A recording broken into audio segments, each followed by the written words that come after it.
तो देखिए आज हम लोग पढ़ेंगे रदरफोर्ड का परमाणु मॉडल। ठीक है सबसे पढ़ेंगे रदरफोर्ड का अल्फा कण का परकीड़न प्रयोग। इससे पहले आप लोगों को बताया था इलेक्ट्रॉन का खोज किसने किया था? हाँ वेरी गुड। प्रोटॉन का खोज वेरी गुड। ये भी बता रहे इलेक्ट्रॉन कैसे पता, इलेक्ट्रॉन कौन सा आयनिक कण है जी? इलेक्ट्रॉन निगेटिव की पॉजिटिव? नेगेटिव। और प्रोटॉन कौन है? पॉजिटिव। बताए थे। इलेक्ट्रॉन किस पे रहता है? कैथोड पे कि एनोड पर? कैथोड पर। और proton very good.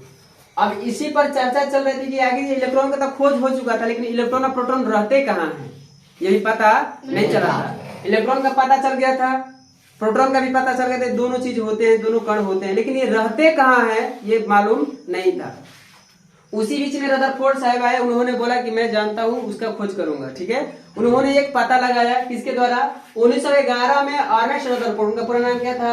Ernest Rutherford ने एक प्रयोग किया। क्या किया? एक प्रयोग किया। उनकी पहले वैज्ञानिक क्या होता था, एक प्रयोगशाला होती थी, उस प्रयोगशाला में जितने भी सारे लेबोरेटरी रहता था, अब पूरे जितने भी कण पार्टिकल जितने भी चीज थे इकट्ठा करके रखे हुए थे। उन्होंने क्या किया सन 1911 में, कब? 1911 में एक प्रयोग किया। इस प्रयोग के अंतर्गत रेडियो सक्रिय पदार्थ, जो रेडियो सक्रिय होता है, रेडियो सक्रिय समझ आता है, जो रेडियो एक्टिव पदार्थ होते हैं, उस पदार्थ को क्या किया? एकत्रित करके अपने रूम में लेकर के गए। जब अपने रूम में लेकर के गए तो रेडियम द्वारा, किसके द्वारा? रेडियम एक बहुत खतरनाक पदार्थ है, एक रेडियम द्वारा, ठीक है, तीव्र गति से निकले अल्फा कणों का सोने के पत्थर फॉयल पर प्रहार कराया। एक मान लीजिए हम बताए थे क्या, एक सोने का क्या है जी? पत्थर है। ये सोने का क्या है? पत्थर है। ये पतला सोन पत्थर, एकदम पतला, एकदम पतला। उन्होंने क्या किया? एक अल्फा कण लिया। अल्फा कण आपको मालूम होना चाहिए कि पॉजिटिव होता है। अल्फा कण क्या होता है? पॉजिटिव कण होता है, निगेटिव कण नहीं होता है। ये अल्फा कण क्या होता है? पॉजिटिव कण होता है। जब ये अल्फा कण, मान लीजिए यहाँ समझ में, जैसे रेडियम वगैरह की वजह से, रेडियो सक्रिय पदार्थ से, रेडियम के द्वारा, किसके द्वारा? रेडियम द्वारा तीव्र गति से एकदम तेज, क्या एकदम तेज प्रकाश को क्या एकदम पार कर जाए, जिसे एक्सरे होता है। एक्सरे होता है नैनो सेकंड के लिए होता है, एकदम अब पता ही नहीं चलता है, ऑपरेशन हो जाता है, मतलब कि इसका एक्सरे हो जाता है। अल्ट्रासाउंड होता है, देखे हैं तो पता भी नहीं चलता। जैसे दांत, कभी किसी के दांत दर्द करता है, दांत का ऑपरेशन होता है, वो पता ऐसे खाली रख देता है, पता भी नहीं चलता है कि ऑपरेशन उसका हो जाता है, मतलब उसका पूरा का पूरा बॉडी दिखाई दे देता है। ठीक है, और रे जो किरण होता है नैनो सेकंड के लिए जाता है, अगर कुछ देरी के लिए तो छेद कर देगा। ठीक है, इतना जबरदस्त प्रकाश होता है। गामा रे बहुत खतरनाक होता है, गामा रे करें तो सीधा छेद कर देगा, एक सेकंड के लिए, एक नैनो सेकंड के लिए भी नहीं रहने देता है। ठीक है, इसीलिए सबको क्या करवाता है? एक्सरे करवाता है। ठीक है, ध्यान दीजिए, जब ये एक्सरे, जब यहाँ से अल्फा कण, जब यहाँ से क्या निकलता है जी? अल्फा कण, ये स्रोत है, यहाँ से अल्फा कण निकला, ये भी क्या है? अल्फा कण, ये भी एक बॉडी है। ठीक है, तो यहाँ से गया और यहाँ मान लिया गया, तो यहाँ ना होकर के सीधे यहाँ से प्रकाश इधर गमन किया। अब यहाँ से क्या होता है? यहाँ पर जा करके जो अल्फा कण जाता है, तो ये पूरा पतला सा चादर है, किसका? सोने का। क्या इसका? सोने का। इसमें एक अलग से कर दिया जाता है। अब होता क्या है कि इसमें एक लगा दिया जाता है, इसमें लगाने से क्या होता है? पतला सा थोड़ा सा चादर टाइप पे। अब होता क्या है? मोटा सा। अब ये एक बार पदार्थ जाता है और इसमें से किरण पार करता है कि तो इधर जाएगा, फैल जाएगा चारों तरफ। ठीक है, कुछ ऐसे भी पदार्थ होते हैं जो विचलित हो जाते हैं, कुछ ऐसे जो किरण होते हैं क्या होते हैं जी? विचलित हो जाते हैं, इधर उधर फैल जाते हैं। कुछ ऐसे कण जो होते हैं जो सीधे वापस भी लौट जाते हैं। ठीक है, ये किसने बताया? रदरफोर्ड ने बताया। इसी का इतिहास नीचे दिया गया है, जस्ट इसी का मतलब कहना का अर्थ ये है कि मैंने एक छोटा सा पतला सोने का चादर लिया, ठीक है, उस सोने के चादर से मैंने एक अल्फा कण भेजा, मैंने 1 लाख कण में 1 लाख अल्फा का कण मैंने इस पे भेजा। कण एक प्रकाशित टाइप का होता है, समझ रहे बात? अल्फा रे, एक्स रे, सब होता है ना। तो एक कण इसने क्या किया? भेजा 1 लाख कण में। इन्होंने क्या किया? 1 लाख कण इस पे भेजा। ये सोने का पतला चादर है। जब इन्होंने भेजा तो ये सारे के सारे प्रकाश क्या कर गया? पार कर गया। क्या कर गया? पार कर गया। जैसे ही पार किया तो यहाँ से चमकता था। क्या करता था? ये चमकता था। कोई भी रिंग भेजेंगे तो जहाँ से प्रकाश पड़ेगा वहां चमक जाएगा। मान लीजिए कभी साड़ी होता है तो साड़ी को प्रकाश पार कर जाता है, लेकिन उसमें थोड़ा सा एकदम लगा देते हैं, क्या बोलते हैं उसको? सितारा टाइप पे। तो जब सितारा पर प्रकाश पड़ता है तो चमकने लगता है। क्या करता है? चमकने लगता है। उसी प्रकार से जहाँ जहाँ प्रकाश भेजा जाता था वहां क्या करता था? चमकने लगता था। क्या करता था? चमकने लगता था। अब जहाँ पार करता था तो बीच में तो कुछ है नहीं, और जहाँ पार करता था यहाँ क्या करता था? चमकने लगता था।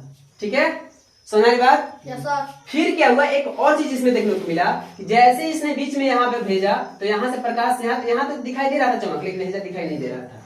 इससे इसका मतलब ये हुआ कि यहाँ कुछ न कुछ पदार्थ है, यहाँ पर कुछ न कुछ पदार्थ है। तो इसीलिए बोला रदरफोर्ड ने बोला कि बीच में कोई न कोई एक ऐसा चीज है जो रुकावट उत्पन्न कर रहा है और यहाँ से कण इधर पार नहीं कर रहा है। समझ रही बात? यहाँ कोई न कोई एक ऐसा पदार्थ है जो यहाँ से पार नहीं कर रहा है। कोई ना कोई अगर बीच में कुछ चीज को हम लोग रख देंगे तो पार करेगा? नहीं कर देगा। माना लाइट बार रहे कि बीच में कुछ चीज को हम लोग गिर देंगे तो पार नहीं करेगा। नहीं। उसी प्रकार से यहाँ पर जब प्रकाश भेजा गया, जब गया तो लौट करके सीधा इधर आ गया। ठीक है, इससे साबित ये हुआ कि बीच में कुछ न कुछ है। ठीक है, इसका अर्थ ये हुआ बीच में कौन है। उन्होंने बोला बीच में कोई ना कोई कण है, आखिर लौट क्यों रहा है? तो इसका मतलब ये हो, जो ये चमक रहा था इसका नाम क्या रख दिया गया? इलेक्ट्रॉन। क्या रख दिया नाम? इलेक्ट्रॉन। तो उसने ही बताया, रदरफोर्ड ने ही बताया कि जो इलेक्ट्रॉन होते हैं किसी भी परमाणु कोई भी पदार्थ है उसके चारों ओर घूमते रहते हैं। एक वृत्ताकार पथ पे क्या करते रहते हैं? उसका चक्कर लगाते रहते हैं, घूमते रहते हैं। ठीक है, किसने बताया? रदरफोर्ड ने बताया। और इसी चीज को उन्होंने एक चीज का निर्माण किया, उसका नाम इसका रख दिया क्या? प्लस। यानी इसको बोलते हैं, आपसे पूछा जाएगा प्रोटॉन का खोज किसने किया था? रदरफोर्ड। और कौन थे? गोल्डस्टीन। सबसे पहले किसका नाम बताया? गोल्डस्टीन का। लेकिन यहाँ पर किसका नाम आया गया? रदरफोर्ड, क्योंकि उन्होंने ही बताया था। और इसी को बोलते हैं परमाणु का नाभिक। इसी को हम लोग क्या बोलते हैं? परमाणु का नाभिक। अगर आपको परमाणु का नाभिक की त्रिज्या कितनी होती है, परमाणु की त्रिज्या कितनी होती है, इससे पहले आप दो बताए थे। अब ध्यान दीजिए, इसको हम लोग क्या बोलेंगे? परमाणु का नाभिक। यहाँ पर क्यों बोला गया प्लस? क्योंकि ये जो प्रकाश, ये आधा कण क्या था? प्लस था। क्या था? प्लस। ये आधा कण क्या है? प्लस है। क्या है? प्लस। जब ये प्लस है तो इससे साबित ये होता है कि ये सब तो माइनस, बीच में क्या होगा? माइनस होगा। बीच में क्या होगा? माइनस। इसमें क्या होगा? माइनस। कहने का हेज का क्या था? प्लस। किचन में अंदर में क्या होगा? माइनस की अधिकता होगी। तो यहाँ से तो पार कर जाता था। कभी कभी जब सेम टू सेम किसी चीज को जैसे मान लीजिए हम तो चुंबक लेते हैं, इधर भी प्लस, इधर जब नॉर्थ को सटाएगा तो सटता है, दूर भागता है। तो जिसे लाइट हम लोग को जलाना है तो प्लस और माइनस रहेगा तभी लाइट जलेगा, ऐसे जलेगा। तो यहाँ से जब प्रकाश की किरण, जब अल्फा कण जो प्लस से कण था, कौन था? प्लस। और जब ये भी आया ना तो प्लस से था, और इसीलिए यहाँ पे टकरा के भाग गया। अब इधर पार नहीं किया। इसे उन्होंने साबित किया कि बीच में जो ये कण है इसको बोलते हैं परमाणु का नाभिक, और परमाणु के नाभिक में रहता है प्लस, न कि माइनस। समझ में आ गया? कोई दिक्कत नहीं। आगे चल करके नील्स बोर साहब नहीं आए, उन्होंने बताया कि नहीं, प्रोटॉन ही नहीं, केवल प्लस ही नहीं रहता है, प्रोटॉन होता है और एक न्यूट्रॉन होता है। इसको नाम दिया गया प्रोटॉन। ठीक है, और एक कौन होता है? न्यूट्रॉन। अगले नील्स बोर पढ़ेंगे तब बताएंगे, लेकिन इन्होंने केवल यही बताया था कि इसमें क्या रहता है? प्लस चार्ज है ना। प्लस इसको क्या बोलेंगे? प्रोटॉन। समझ रही बात? कौन बताए थे? तो रदरफोर्ड साहब ने बताया था। और अब ये सारी चीज जांचने के बाद उन्होंने बताया, क्या बताया? कि कोई भी परमाणु लीजिए, उसके नाभिक में प्रोटॉन रहते हैं और उसके चारों ओर कौन चक्कर लगाता है?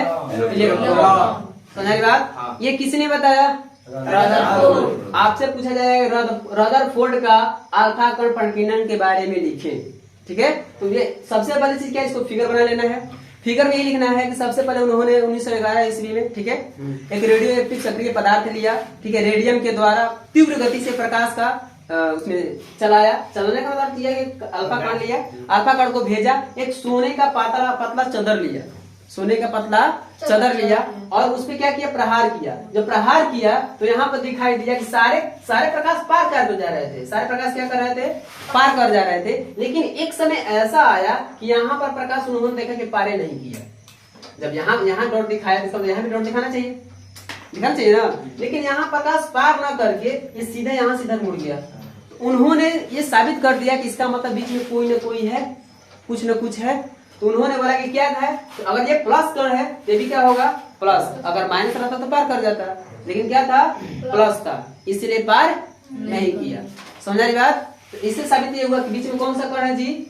प्लस। उन्होंने यही बोला कि जो भी कोई भी परमाणु लीजिए, परमाणु के अंदर जो नाभिक में रहता है प्रोटॉन रहता है और उसके इर्द गिर्द कौन घूमता है चारों ओर? इलेक्ट्रॉन। द्वितीय पाद पर घूमता कौन है? इलेक्ट्रॉन। बीच में इलेक्ट्रॉन नहीं रहता है, वो केवल चारों ओर उसके घूमते रहता है। कोई भी परमाणु लीजिए, कोई भी परमाणु लीजिए उसके चारों ओर घूमते रहता है, लेकिन उसके अंदर में कौन रहता है? प्रोटॉन। ठीक है, इनके दोष भी हैं, इनके दोष भी क्या क्या कमी है अभी बता रहे हैं। जैसे निल्स बोर आए थे ना, तो उन्होंने बोला प्रोटॉन न्यूट्रॉन दोनों होते हैं, ठीक है, लेकिन इन्होंने क्या बताया केवल प्रोटॉन ही रहते हैं। ठीक है, इनमें भी कुछ न कुछ कमी थी। वाह।